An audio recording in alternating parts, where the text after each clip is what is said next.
Isipin mong nakahiga ka sa isang kanal sa harapan, nasasaksihan ang mga kasindak-sindak na pangyayari ng digmaan kasama ang iyong mga kaibigan nang biglamang marinig ang paglipad at pag-ikot ng paparating na drone. Nareto na ang pinakakinatatakutan ng mga sundalo sa lupa. Marami na itong napatay. Kinakabahan ka na, pero sabi ng kasama mo, huwag kang mag-alala habang inilalabas niya ang replay na may Smash 2000L na AI-powered optic. Parang eksena sa pelikula, itinutok niya ang baril sa direksyon ng paparating na drone, nagpaputok at napabagsak ito sa isang putok lang. Pakiramdam mo'y nilaloko ka o parang nasa sci-fi na pelikula dahil ang kinatatakutan ng mga sundalo sa digmaan nitong 5 taon ay tila may katapat na. Ito ang realidad kung paano gumagana ang bagong Smash. 2,000 L fire control system na ginawa ng smart shooter kahit papaano. Ang AI-powered high-tech scopes ay focus ng mga pangunahing militar nitong mga taon, ngunit mas madalas itong pumalpak kaysa magtagumpay. Maaring sabihing ang 2,000 L ang pinaka-develop na sistemang ganito ngayon. Dahil sa hindi magandang record ng mga high-tech na scope, makatuwiran itanong kung ang bagong sistemang sinusubukan ng US Marine Corps, UK, Australia at iba pa ay tunay na karapat-dapat sa hype. Ngayon, bago tayo pumasok sa mga detalye kung paano gumagana ang Smash 2,000L, mahalagang maunawaan natin ang kagamitang ito ay magiging epektibo lamang laban sa maliliit na drone. Ang mga drone ay nahahati ayon sa laki, napakaliit, maliit, katamtaman at malaki. Kadalasang maliit ang mga drone na tumatarget sa infantry, hindi lalampas sa 20 pounds o 9 kilo ang bigat at may wingspan na hindi hihigit sa 2 metro o 6.5 talampakan. Karamihan sa maliliit na drone ay mas maliit pa dahil ang 2 metrong drone ay madaling makita. May trailer akong ganito rin kalaki at lahat ay malalaki para sa akin. Kaya ang mga drone na dinisenyo ng Smash 2,000L system para pabagsakin ay halos kasing laki ng DJI Mavic drone. Isang sistema na ginagamit ng parehong Ukraine at Russia bago pinigilan ng DJI ang lahat ng export sa dalawang bansa. Pagkatapos nito, parehong nagpatuloy ang magkabilang panig sa paggawa ng halos kaparehong mga drone sa loob ng kanilang bansa. Ang drone na ito at iba pang kahalintulad ay kabilang sa pinakaginagamit sa digmaan na may mga panig na nagpapalipad ng halos 10,000 buwan-buwan. Kaya ang Smash 2,000L ay idinisenyo para labanan ang ganitong uri ng banta. Ang Mavic E3 drone ay may sukat na 34-28 cm, 14-11 pulgada at taas na 10 cm, 4 pulgada. Ginagawa nitong halos kasing laki ng isang malaking Domino's Pizza o para sa mas malapit na paghahambing, bahagya lang itong mas malaki kaysa sa karaniwang laki ng screen ng laptop. Ang maliit na sukat ng mga drone na ito ang pinakamalakas nilang alas, bukod pa syempre sa pampasabog na bala dahil napakahirap silang makita. Bukod pa dyan, kaya nilang umabot at lumampas sa bilis na humigit kumulang 50 milya o 80 kilometro kada oras. Ang ilan pa nga sa kanila ay kayang doblehin pa yon. Ang realidad na kinakaharap ng mga sundalo sa lupa ay bukod sa pagbabantay sa mga kalabang tropa at armor, kailangan din nilang laging maging alerto at mapagmatsyag. Para sa maliliit na quadcopter na may pampasabog, bigla na lang sumusulpot at kayang pasabugin sila sa ilang segundo. Lalo pang nahihirapan ang infantry dahil bihira mag-isa ang mga drone. Mas epektibo ang grupong pag-atake dahil laging may resulta. Kung magpapalipad ka ng 15 na drone na sabay-sabay laban sa isang squad na may 10 tao, siguradong may ilan sa mga ito ang makakalusot sa jamming at depensang putok. Hindi ito isang kakaibang banta. Nagiging karaniwang paraan na ito sa pakikidigma sa 2,000 at 2 PUS. Simula ng Russia ang 3 araw na operasyon sa Ukraine na ngayon mahigit 4 na taon na, nagutos ang Ukraine ng malawakang produksyon ng mga drone. Mula Pebrero 2022 hanggang ngayon, ang Ukraine ay mula sa paggawa ng humigit kumulang 3,000 drone kada taon sa loob ng bansa hanggang sa kaya ng gumawa ng 5 milyong piraso nito. Ang bilang ng Russia ay halos kapareho, mga 3,2 milyong drone kada taon. Isang malaking bahagi, kahit hindi tiyak ang eksaktong dami, ng produksyong ito ay nakalaan para sa maliliit na drone laban sa mga infantry. Pinapakita nito na kahit anong bansang may maayos na industriya ng depensa ay kayang mag-mass produce ng drone dahil hindi ganong kakomplikado o mahal ang teknolohiya para gawin ito. Paano nilalabanan ng sundalo ang banta? Sa ngayon, pinag-aaralan pa nila ito dahil bagong banta ang maliliit na drone at wala pang perpektong estratehiya laban dito. Laging nagbabago ang mga taktika sa labanan, kaya reaktibo ang mga kontrataktika at nakadepende sa sitwasyon. Pinakamadaling solusyon ang total na pag-jam sa lahat. Kahit dumarami ang autonomous drone sa digmaan, karamihan ay in-operate pa rin ng operator ng real-time. Nakikipag-ugnayan ang operator sa drone gamit ang radio link. Kapag na-jam ito, binabaha ng radio frequency kaya napuputol ang koneksyon ng drone sa operator. Umiral ang mga jammer bilang mga Ripley at sumikat ang isa nang gamitin ito sa libing ni Papa Francisco noong 2025. Unang beses na ginamit ang ganitong sandata sa libing ng Papa na napaka-espesipikong gamit. Pagsapit ng katapusan ng 2024, mahigit 70% ng mga drone na ginagamit ng Russia at Ukraine ay matagumpay nang na-neutralize gamit ang jamming. Parehong natagpuan ng dalawang panig ang solusyon sa problemang yon sa pamamagitan ng fiber optic na mga drone. Ang mga drone na ito ay may kasamang mahabang optical fiber na nagsisilbing daluyan ng lahat ng komunikasyon at ang pag-jam dito ay biglang hindi na problema. Upang maputol ang koneksyon ng drone at operator, putulin ang linya at gumamit ng protektibong lambat bilang panangga. Iba't ibang laki ng surface-to-air missile at maging drone ang ginamit para pabagsakin ang mga paparating na drone, depende sa laki ng target. Gayunpaman, ang huling opsyon ng isang sundalo ay gamitin ang sarili nilang pangunahing baril at ito ay napakahirap gawin dahil sa maraming dahilan. Para pabagsakin ang isang drone gamit ang sarili nilang assault rifle, ang isang sundalo na mataas ang adrenaline at may takot para sa kanilang kaligtasan ay kailangang tamaan ang target na halos kasing laki ng volleyball sa layo na 50 hanggang 200 metro habang ito ay paikot-ikot na lumilipad sa bilis na parang nasa highway. Kailangan nilang gawin yon gamit ang 5 tuldok, 56 o 7 tuldok, 62 mm bala. Kahit inaatasang pabagsakin ng mga loitering drone na umiikot at nagbabagsak ng pampasabog sa tropa, nahihirapan pa rin ang mga sundalo dahil kailangan nilang bumagal at manatili sa lugar, kaya mas lantad sila sa putok na maliliit na armas. Bakit? Dahil maliit pa rin ang mga drone kahit na nakatigil na sila. Maliit pa rin ang bala ng mga sundalo at napakaliit pa rin ang puwang para magkamali. Dahil dito, parehong Russian at Ukrainian infantry squad ay ginamit ang shotgun bilang pangunahing sandata laban sa drone kapag wala ng ibang magawa. Sa halip na magpaputok ng isang maliit na bala tulad ng mga Ripley at baril, ang mga shotgun ay nagpapaputok ng mas maliliit na pellet pero malawak ang sakop na parang gumagawa ng nakamamatay na ulap ng tingga na mabilis na lumilipad sa hangin.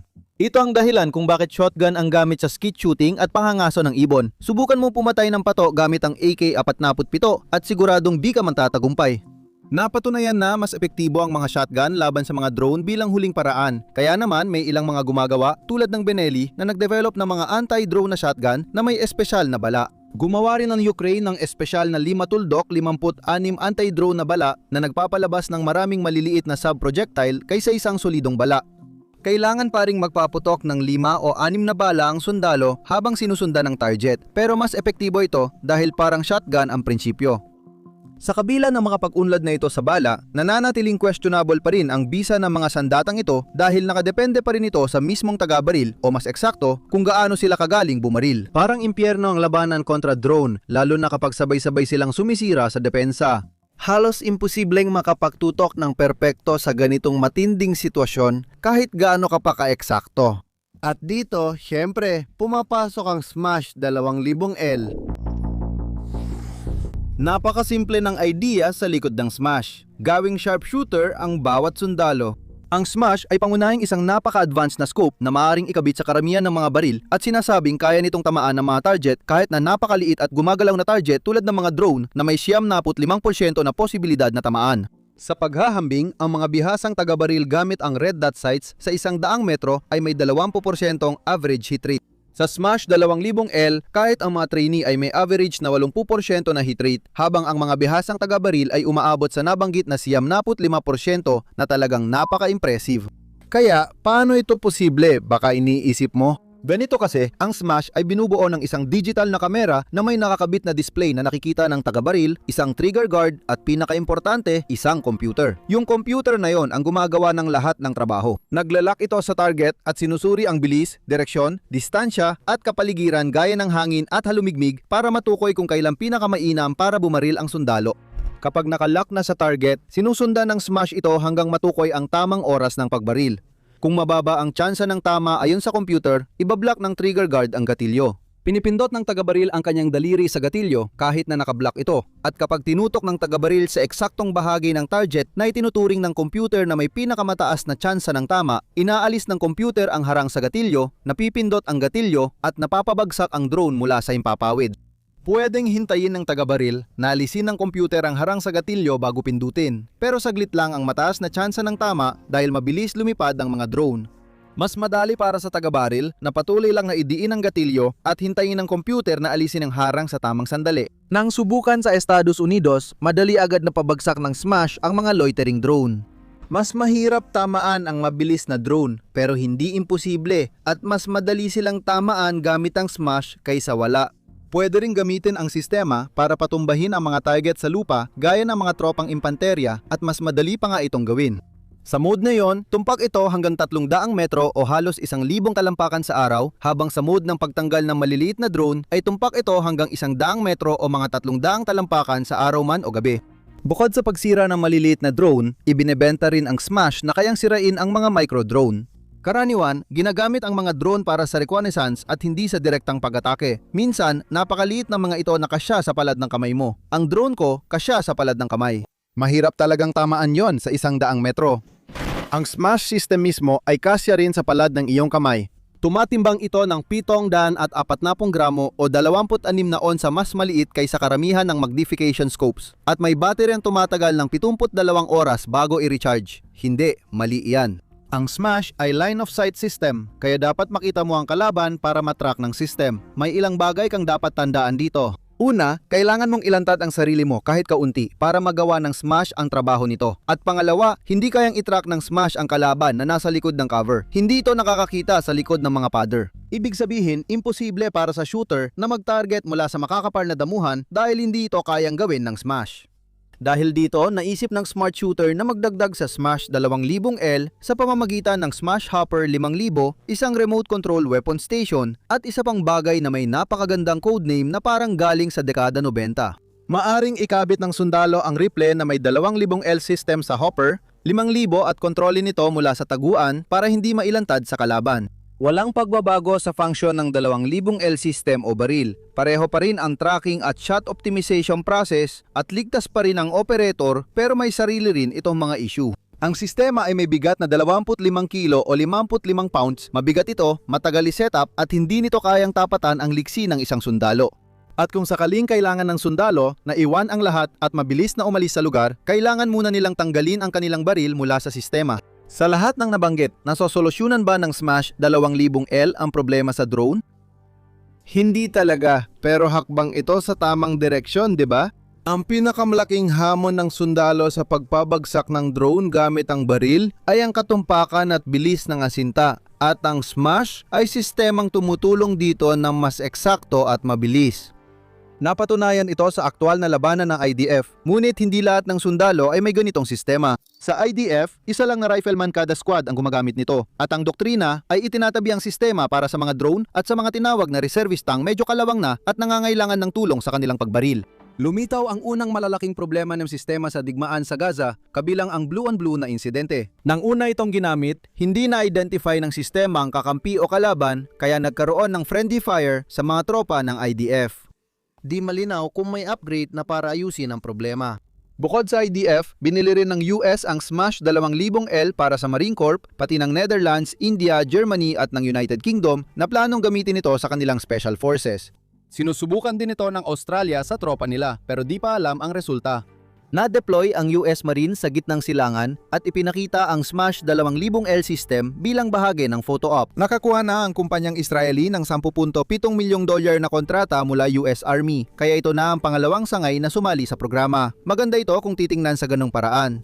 Astig, high-tech at logical, pero sci-fi pa rin, kaya nakaka-excite at siguradong mapapaklik ka sa video na ito. Pero hindi ito ang unang scope na pinapagana ng AI. Maraming scope na sana'y magpapabago sa labanan ng infantry, ngunit karamihan ay iniwan at pinalitan ng tradisyonal na gamit. Bakit magiging iba ito ngayon?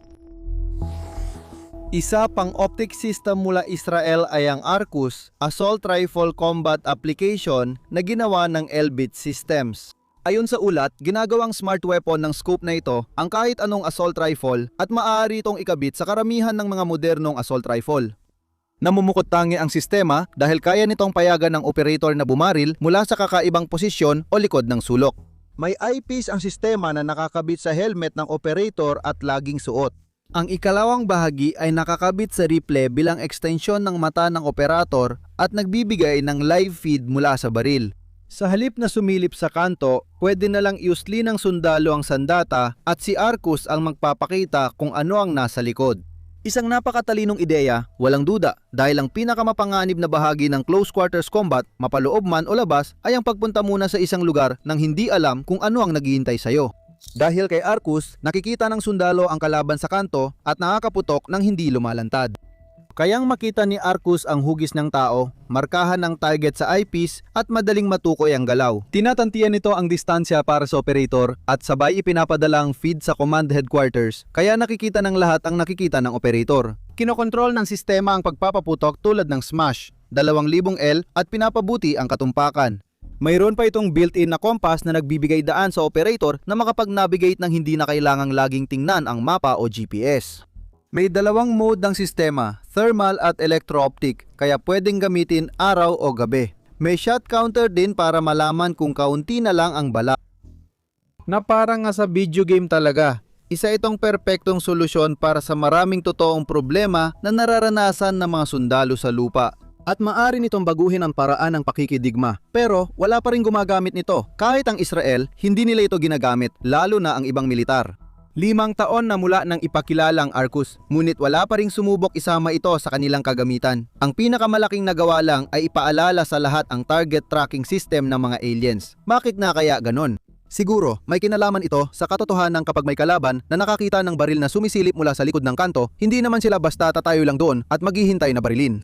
O baka may kinalaman ito sa Arcus na sobrang bagal magtutok. Alam din ng lahat na mahirap para sa operator bumaril mula sa likod ng kanto habang hawak ang baril sa ere nang walang sumasalo sa recoil.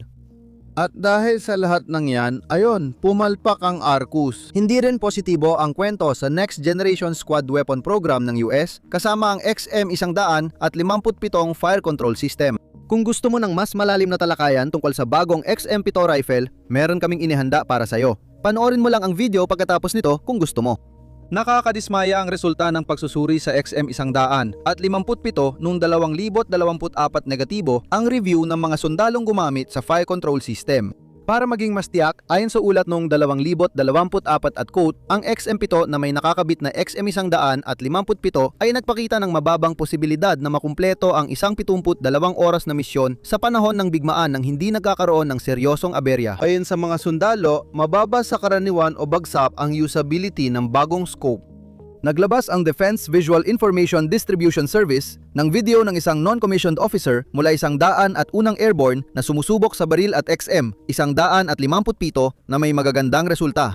Yung parehong non-commissioned officer ay nag-post sa Reddit na tinanggal ang hindi bababa sa 10 minuto ng kanyang pagpuna sa bagong sandata. Hindi tiyak ang sinabi niya tungkol sa XM100 at 57. Ang Vortex XM100 at 57 ay walang kwenta. Gusto ko madalas ang Vortex products pero itong isa hindi maganda. Madaling gumalaw ang ilang ocular focus at diopter adjustment ring. Kahit pinakamaliwanag na setting, mahina pa rin at mahirap makita tuwing maaraw. Nag-post ako ng larawan ng isang nagka-red screen of death matapos barilin sa flat range. Pero may isa pa kaming bigla na lang hindi na nag-on. Matindi, walang kahit anong paggalaw sa mga laser, wakas ng pahayag.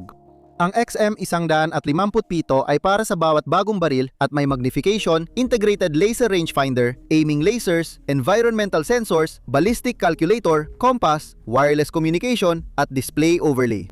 Sa aktual na gamit, hindi ito gumagana dahil sa palyadong baterya at madalas na abere sa software tulad ng red screen at liwanag na issue. Di natin alam ang detalye ng mga aberyan ito pero malinaw na seryoso ang mga ito. Walang nabanggit tungkol sa XM100 at 57 matapos ang ulat noong 2024 dahil mukhang napilitan ng Army at Vortex na bumalik sa simula ng plano nila. Matapos ang ilang taon ng pag-promote sa next-gen fire control system, biglang nawala ang scope at mukhang hindi pa ito magagamit sa operasyon ngayon dahil hindi pa ito maaasahan. Halimbawa, pansinin ang tugon ng Russia sa bagong American scope. Kapag may bagong teknolohiyang militar ang US, tiyak sasagot ang Russia.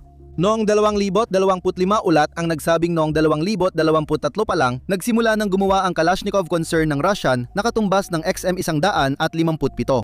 Ang Russian Fire Control System ay dinisenyo para sa AK-12 assault rifle at GPR-20 underbarrel grenade launcher. Mga konseptong hindi naman gaanong naiba sa XM. XM 157, Smash, 2,000, L o Arcus. Ang apat na ito ay halos magkapareho na kaunting detalye lang ang nagkakaiba sa kanila. May kakayahan ang sistema sa range finding, thermal imaging, target tracking, shot calculator, compass, digital display at integrated fire control system na otomatikong nag-aim at nagpapaputo. 3 taon na mula nang simulan ang development ng inobasyong ito sa digmaan, ngunit wala pa ring balita hanggang ngayon. Ang ulat noong 2025 lang ang ebidensya na nagpapakita na ang Russia tulad ng Estados Unidos ay malayo pa sa paglutas ng lahat ng problema sa kanilang bagong scope. Sa totoo lang, hindi naman talaga kilala ang Russia bilang pinaka-transparent na bansa pagdating sa pagdevelop ng teknolohiyang militar. Wala namang ulat ng bagong scope na ginagamit o nasubok sa Ukraine na siguradong ipagyayabang ng Russia kung meron dahil mahilig sila magpakitang gilas sa kanilang inobasyon tuwing digmaan. Kaya kung susumayin natin ang tungkol sa mga AI-assisted na high-tech na scope, hindi talaga tugma ang resulta sa hype na umiikot tungkol sa kanila. Hindi ito ginagamit ng Russia o US Army kahit gustong-gusto nila at gumastos ng malaki para ipromote sa balita.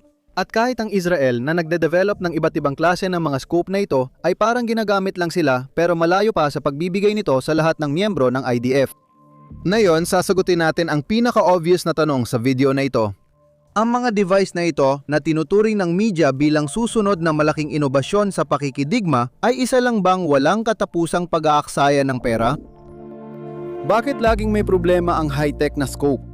Kahit maging perpekto bukas ang XM, XM 157 at Smash, Smash 2,000 L scopes at maayos na ang software glitches at battery issues, may tatlong pangunahing problema pa rin sa high-tech optics na pumipigil sa kanilang pagiging karaniwan.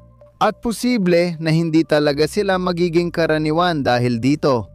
Ang unang dalawang problema ay may kinalaman sa doktrina. Ang labis na pag-asa sa teknolohiya ay maaaring magdulot ng kabaligtarang epekto at mawala ang kakayahan ng sundalo o unit sa paggamit ng lumang kagamitan.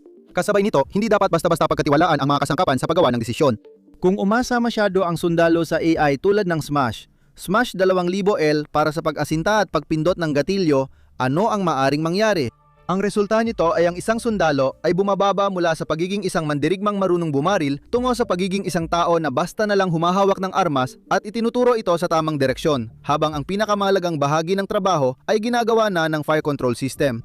Sa ganung kaso, naging pedestal na lang ang sundalo ng weapon system. Baka iniisip mo, hindi naman masama ang ideyang yon. Mas madaling talagang AI tumama sa target kaysa tao. Tama ba? Sa unang tingin, oo ang sagot dyan, pero marami talagang pwedeng magkamali. Gamitin natin yung nabanggit na halimbawa ng friendly fire. Nakakuha ng senyales na bumaril mula sa Smash, 2,000 L system ang mga sundalo sa likod ng insidenteng yon. Hindi nila sinasadya ang pagbabaril sa mga kasamahan dahil sinabi ng sistema na kalaban ng mga ito. Nawala agad sa kanila ang responsibilidad at pwede na nilang gamitin ang luma, sabi ng sistema na bumaril ako. Ganito ang nangyayari kapag ang isang mas mataas na awtoridad o isang bagay na itinuturing nating mas mataas na awtoridad ang nagsabi sa atin na gawin ang isang bagay. Inakala natin na mas alam lang awtoridad kaysa sa atin kahit pa sinasabi ng ating kutob na maaring mali ang awtoridad.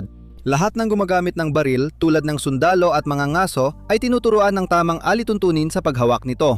Isa rito ang nagsasabing dapat laging alam ng taga-baril ang kanilang target at ang nasa paligid nito. Hindi ka agad magpapaputok sa taong pinaghihinalaan mong kalaban kung hindi ka sigurado. Paano kung sila ay isang sibilyan? O paano kung sila ay kakampi at nagkakamali ka ng pagkakakilanlan sa kanila? Ang debatang ito ay napapahirap sa labanan pero mahalaga para maiwasan ang mga insidente ng putukan sa pagitan ng makakampi. Kapag may sistema na nagdedesisyon para sa iyo, kadalasan agad nagtitiwala ang tao nang walang alinlangan. Maaring may ilang IDF na sundalo ang aksidenteng nabaril ang kapwa nila dahil sa hinala sa Smash.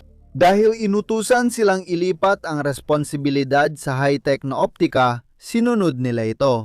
Ang eksenang iyon mula sa palabas sa TV na The Office kung saan si Michael ay sadyang nagmamaneho papunta sa lawa habang sinusunod ang GPS at sumisigaw, "Alam ng makina." Dahil iniisip niyang mas alam ng GPS kaysa sa kanya ay marahil ang perpektong halimbawa ng ganitong uri ng mental na kalituhan.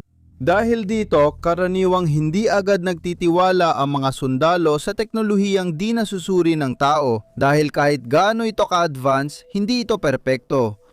Balikan natin ang nabanggit na ang labis na pag-asa sa bagong teknolohiya ay napapahina sa lumang kasanayan. Pero paano kapag umulan? O kapag mahamog o nagsimula ang walang katapusang alikabok sa labanan dahil sa artilyerya?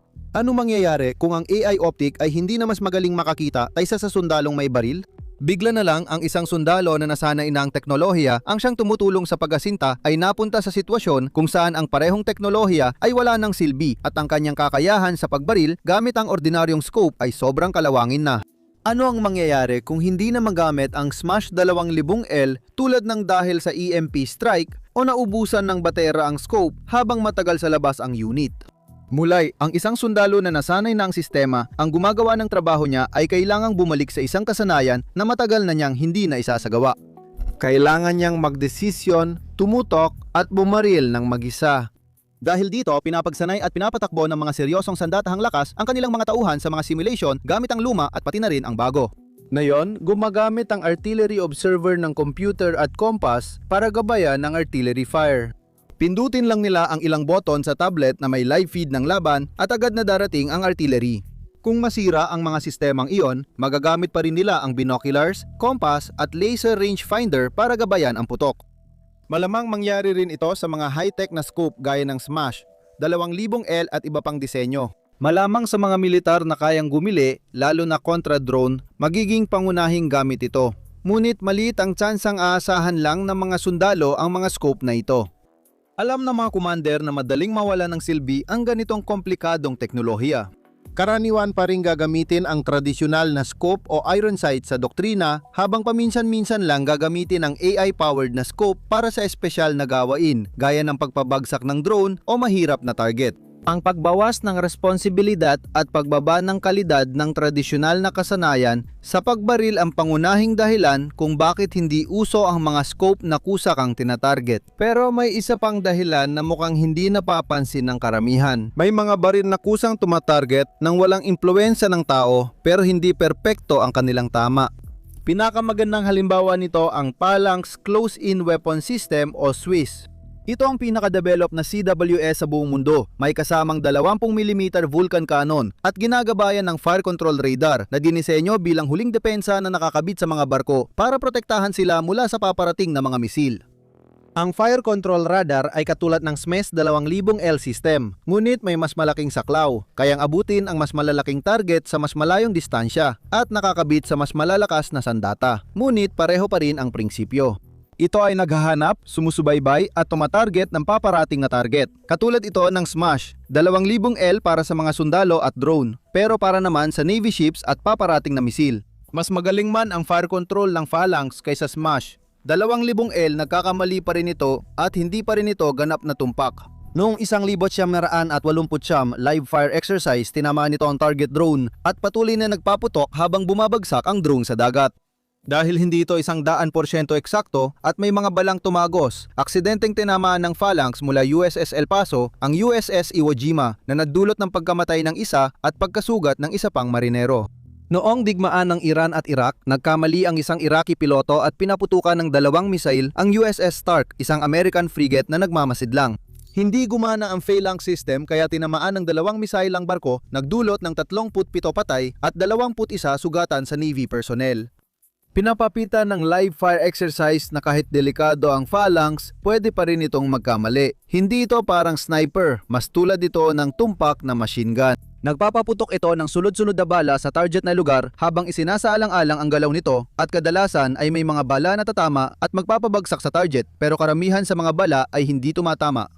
Ang Phalanx ay isang mahusay na weapon system at sa ngayon, ito ang pinakamahusay na na-develop na fire control system. Kahit ang sistemang iyon, nakilala at matagal nang dinevelop, ay hindi pa rin perpekto sa katumpakan. Para maikumpara sa Smash 2000L, itanong natin ito sa sarili natin. Kung ang pinakamahusay na fire control system sa mundo ay hindi pa rin nakakamit ang 100% katumpakan kahit na ipinares sa isang sentry gun na mas magaling sa pag-asinta at pagbaril kaysa sa isang sundalo, paano pa kaya ang isang sistemang pinapatakbo ng tao? Ang sagot dyan ay hindi talaga kaya. Walang normal na perpeksyon sa pagbaril dahil maraming salik ang dapat isaalang-alang. Hangin, halumigmig, ulan, visibility, galaw ng target, bilis, pagbabago ng direksyon. Dahil dito, imposibleng makamit ang 100% na katumpakan maliban na lang kung ang bawat target ay nakahintay at hindi gumagalaw sa perpektong kondisyon ng labanan. Walang ganong mundo. Dahil dito, kasama na ang mga konsiderasyong doktrinal kung paano maapektuhan ng labis na pag-asa sa AI-powered scopes ang kahandaan at pagpapasya ng sundalo, malinaw kung bakit hindi kayang palitan ng high-tech na optika ang Mark I eyeball. Ipapakilala sila, tandaan mo, sa napakaraming bilang at tiyak na makakahanap ng gamit para dito ang mga puwersang militar tulad ng pagsira sa mga anti-infantry na drone halimbawa. Ngunit maliit ang tsansang maging standard fire control system ng infantry ang mga ito sa malapit na hinaharap. Maraming salamat sa panonood.